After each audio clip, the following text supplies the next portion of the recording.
তো আজকে আমরা আমাদের এসি মেশিন 2 খুবই ইম্পর্টেন্ট সাবজেক্ট, ভাইটাল সাবজেক্ট নাকি?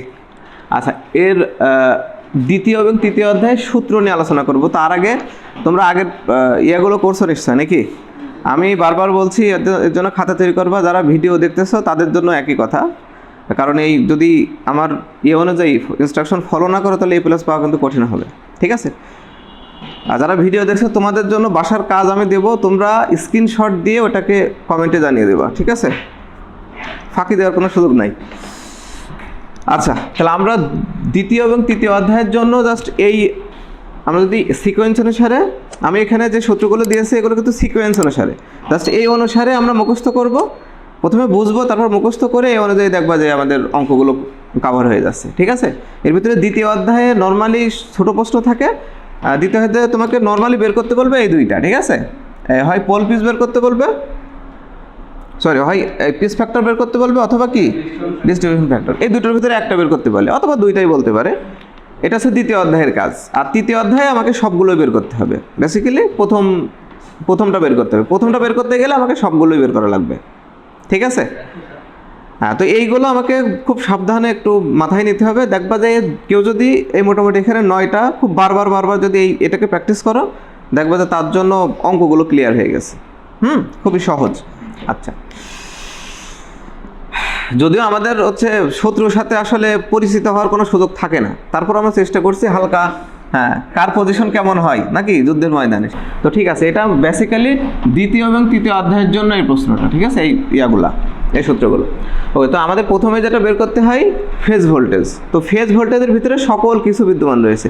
ওই ফেজ ভোল্টেজ বের করার জন্যই বেসিক্যালি আমাদের এই সবগুলো কি বের করতে হবে। তো ফেজ ভোল্টেজের সূত্রটা কি? 4.44 FT5 KPR কি কেডি। এটা হচ্ছে পিস ফ্যাক্টর, আর এটা কি ডিস্ট্রিবিউশন ফ্যাক্টর, ঠিক আছে? এটা তোমরা করে আসছো তোমাদের এসি মেশিন 1 থেকে, কিন্তু এখানে হালকা কিছু টার্ম এখানে অ্যাড হয়েছে, তাই না? এখানে কেপি অ্যাড হয়েছে আর কি কেডি অ্যাড হয়েছে। ওকে, আর আমরা জানি ফেজ ভোল্টেজ বের করলে লাইন ভোল্টেজ তো অটোমেটিক বের হয়ে যাবে। কিভাবে? তার সাথে কি প্রতিস্থাপন করবো। বেসিক্যালি এটা কিন্তু স্টার সংযোগের ক্ষেত্রে, তাই না? এই ফেজ ভোল্টেজটা। ওকে, ঠিক আছে। তাহলে ফেজ ভোল্টেজ বের করতে পারলে আমরা লাইন ভোল্টেজ বের করতে পারবো। এখন ব্যাপারটা হচ্ছে এই ফেজ ভোল্টেজ বের করার জন্যই মূলত এই সবগুলো বের করতে হবে। তারপরে আমরা প্রথমে সবগুলো বের করে দেন ফেজ ভোল্টেজ বের করবো, ঠিক আছে? ওকে, তাহলে আমরা গতদিন কিন্তু দেখেছিলাম পোল পিস। পোল পিস মানে কি? দেখো, প্রতি পোলের স্লটের সংখ্যা, এটা হচ্ছে কি পোল পিস। তাহলে এটা সব প্রথমেই বের করে ফেলতে হবে, ঠিক আছে? এটা মুখস্থ। তারপরে আমরা দেখেছিলাম কয়েল স্প্যান। কয়েল স্প্যান কিন্তু দুইভাবে বের করতে হবে। কয়েল স্প্যান একটা দেওয়া থাকবে ডিস্ট্যান্সে, কেমন? যেমন বলা থাকবে এর কয়েল স্প্যান হচ্ছে 1 থেকে 20।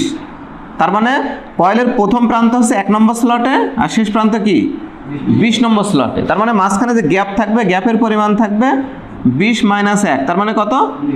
19, ঠিক আছে? সেই কয়েল স্প্যানটা হবে 19। এটা কিন্তু ডিস্ট্যান্স, মাইন্ডেড, এটা কি ডিস্ট্যান্স। বাট আমাদের বের করতে হবে কয়েল স্প্যান কিসে? ডিগ্রিতে। আমি গতদিন কিন্তু এটা ব্যাখ্যা করেছিলাম। তাহলে সেটার সূত্রটা কি? ওই distance by pole piece into কি 180, ঠিক আছে? তাহলে এটা গেল। এবার চলে আসো পোলার গ্রুপ। এই সম্পর্কে তো আমরা দেখেছিলাম। পোলার গ্রুপে কি ছিল? ওই যে পোল পিস ছিল, পোল পিসের মতোই, জাস্ট এখানে একটা ফেজ গুণ হয়ে যাবে, অর্থাৎ প্রতি পোলে প্রতি ফেজে স্লটের সংখ্যা, এটাকে বলা হয় পোলার গ্রুপ, ঠিক আছে? ওখান থেকে সংখ্যাটা বানাতে পারবো। তারপরে একে এন দ্বারা প্রকাশ করা হয়, আর ডেল অথবা এটাকে বইয়ে তোমাদের বেটা দ্বারা প্রকাশ করা আছে। এটা হচ্ছে প্রতি স্লটের অ্যাঙ্গেল কত ডিগ্রি, একটা স্লট থেকে আরেকটা স্লটের দূরত্বটা কত ডিগ্রিতে আছে, সেটার সূত্র হচ্ছে প্রতি পোল পিসে 180 ডিগ্রি। সিম্পল, প্রতি পোল পিসে কি 180 ডিগ্রি।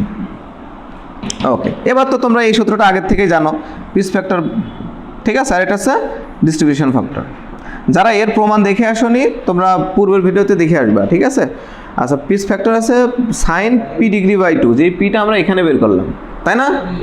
আর ডিস্ট্রিবিউশন ফ্যাক্টর কে equal to sine N del by 2। N মানে পোলার গ্রুপ, যেটা বের করেছে আগে, del by 2 divided by N. একবার এই যে ডেলের সাথে থাকবে, আর একবার কি আগে যাবে, তাহলে হয়ে গেল আমাদের মূল। এইগুলো নিয়ে কোনো সমস্যা নেই, ঠিক আছে? এগুলো সিম্পলি অ্যাজ ইউজুয়াল বের হয়ে যাবে। আর একটা কথা আমি বলে দিই ইনফরমেশন একবারে, এই যে কয়েল স্প্যানটা যদি একবারে ডিগ্রিতে দেওয়া থাকে, দেখো কিছু কিছু বইয়ে ডিগ্রি দেওয়া আছে, একবারে মনে করে বলা থাকলো 144 ডিগ্রি, তখন কি আর বের করা লাগবে এভাবে? কারণ সরাসরি ডিগ্রিতে দেওয়া আছে, তো বেশিরভাগই ডিস্টেন্সে থাকবে। তোমরা এরকমভাবে দেওয়া থাকবে, তোমরা দেখলেই কি বুঝবা। ডিগ্রিতে থাকলে কোনো কাজ নাই, সরাসরি আমরা এখানে বসিয়ে দেবো। ঠিক আছে, এই নাম্বার অফ টার্ন। তো নর্মালি বেসিক্যালি আমাদের এই সূত্রটা বেশি মানে এখানে লাগবে অঙ্কের ক্ষেত্রে, এটা একটু কম লাগে। সেটা কি, যে এই টার্নের মূলত সূত্র হচ্ছে T equal to Z divided by কি 2। তো জেডটা হচ্ছে মোট কন্ডাক্টর। তো মোট কন্ডাক্টর হচ্ছে এই যে স্লট ইন্টু কন্ডাক্টর, অর্থাৎ স্লটের সাথে কি কন্ডাক্টর গুণ হবে না? অর্থাৎ দেখো আমি এখানে লিখি জেড ইকুয়াল টু দেখো স্লট ইন্টু কি স্লট ইন্টু কন্ডাক্টর পার ফেজ, অর্থাৎ 3 ফেজ। অর্থাৎ প্রতি ফেজে স্লট এবং কন্ডাক্টরের ভিতরে যতটা পরিবাহী আছে টোটাল পরিবাহীটা করলে এই জেডের মানটা বেরোবে। আর আমরা জানি টি মানে জেড বাই কি 2, তাহলে খেয়াল করে এইটুকু হচ্ছে জেড, দেখেছো খেয়াল করছো তাই না? হ্যাঁ, এইটুকু হচ্ছে জেড, এটা কিন্তু ফেজ মানে 3 তাই না? এখানে 3 হবে, এইটুকু হচ্ছে জেড বাই 2। তো আমি একবারে দিয়েছি। তো এইটা যদি তোমার সরাসরি কন্ডাক্টর বলা থাকে তখন বেসিক্যালি এই সূত্র, কিন্তু কিছু কিছু আছে যে প্রতি কন্ডাক্টরের আবার প্যাচ সংখ্যা থাকবে, তখন আর 2 দিয়ে কি করা লাগবে না, ভাগ করা লাগবে না, এর সাথে ভাগ করা লাগবে না বা এর সাথে গুণ করা লাগবে না, একই কথা যেটাই বলো, তখন শুধু প্রতি ফেজে আমরা দিলেই হবে। তবে এইটা বেশি মনে রাখবে, এইটাই বেশি আমাদের আসে। ঠিক আছে, তাহলে আশা করি তোমরা সূত্রগুলো বুঝতে পেরেছো। এই সূত্রগুলো আজকে বাসায় গিয়ে কিন্তু কমপক্ষে 3 বার লিখতে হবে। ঠিক আছে, যারা ভিডিও দেখবো অবশ্যই 3 বার লিখে স্ক্রিনশটে কমেন্টে জানাবো। তা আজকে এই পর্যন্তই, ভালো থাকো এবং পড়তে থাকো। আশা করি এই সাবজেক্টটা খুব বেশি জটিল হবে না, তোমরা যদি সিরিয়াল অনুযায়ী ক্লাসটা করো আমার। ঠিক আছে, তো আজকে এই পর্যন্তই, ভালো থাকো, আসসালামু আলাইকুম।